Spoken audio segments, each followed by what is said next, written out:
Hello student, welcome to back my channel. मेरा नाम तो आज मैं आपको क्लास 12th के सब्जेक्ट हिंदी के आज मैं आपको class 10th and 12th subject Hindi के टॉपिक जीवन परिचय। आज का मेरा टॉपिक है जीवन परिचय, जो अक्सर आपके बोर्ड एग्जाम में ये 5 नंबर का जरूर पूछा जाता है, तो इसलिए इसको जरूर याद कर लें। और मेरे चैनल का नाम है गॉड टॉप बैच सेंटर, ठीक है।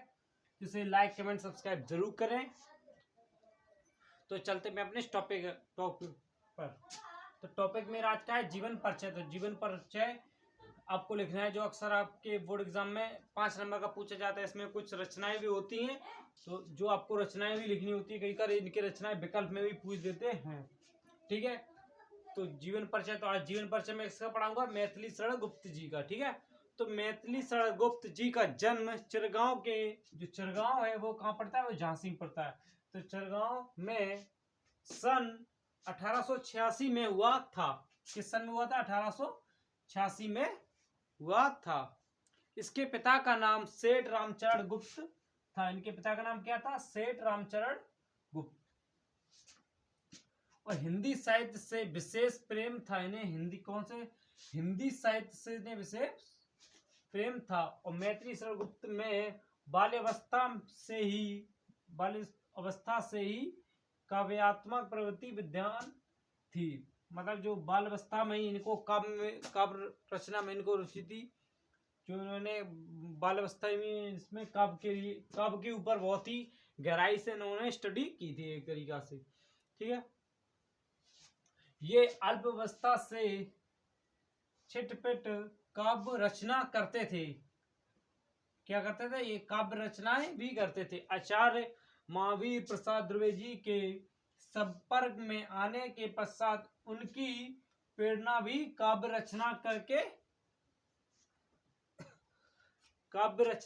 उसमें मतलब रुचि हो गई। जब महावीर प्रसाद जी जो द्विवेदी जी थे, उनके संपर्क में आने के बाद इनकी थोड़ी काव्य रचना में थोड़ी रुचि बढ़ गई। तो ये बात ये डिफाइन करा है, ठीक है। इसी प्रकार हिंदी साहित्य के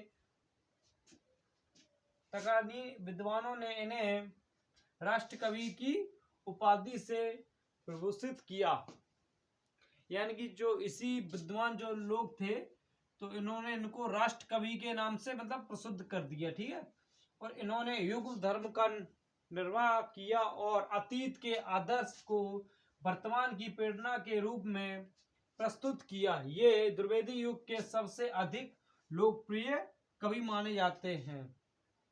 जो द्विवेदी युग होता है उसके सबसे लोकप्रिय कवि माने जाते हैं। तो इस बात को पॉइंट में जरूर नोट कर लें, क्योंकि कभी कभार 1 नंबर के भी प्रश्न पूछ देता है कि द्विवेदी युग के कवि का नाम बताइए सबसे अधिक। देखो इसमें लिखा है ना, द्विवेदी युग के सबसे अधिक लोकप्रिय कवि माने जाते हैं। तो कभी कभार 1 नंबर के विकल्प में पूछ देता है कि द्विवेदी युग के कवि के नाम, महाकवि का नाम बताइए, लोकप्रिय कवि के नाम बताइए। तो इसमें आपको मैथिली शरण गुप्त जी का ही नाम लिखना है।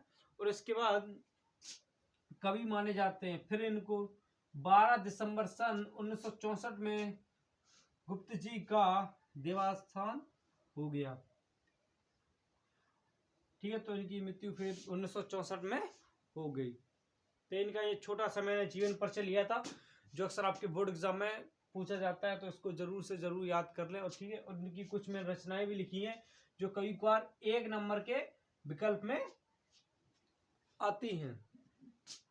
तो प्लासी का युद्ध और मेघनाथ, भद्र और व्रत संसार, ठीक है।